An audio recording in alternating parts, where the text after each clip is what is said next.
Okay, I'm going to show you another example.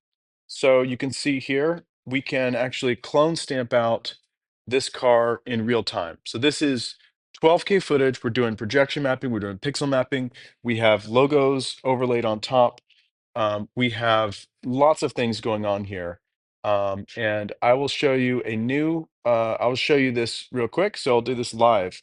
So we're going to go into the node tree and we're going to add a vector paint, which is a clone paint tool. So we're going to go vector paint, add node, and now we can select softness. And again, I can even do this live in real time while I'm at the stage, while I'm projection mapping, while I'm doing lights, everything. And I can even do this while I'm playing.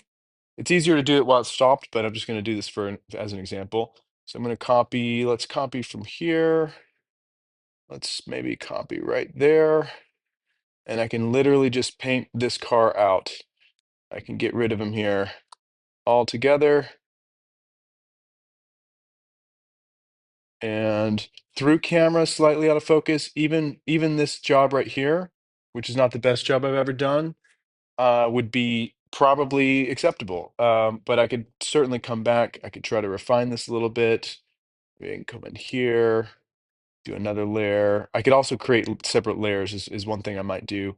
And I might go smaller. So I might even try doing something just for this yellow line. Get rid of that line a little bit. But you can see, especially through camera on the wall, it is now painted out. And it's not a still image. It is actually taking in consideration all the video back there. So I'll just A/B this for you. So I'm gonna zoom in really, really far here just so we can see it here. But so it's before and after.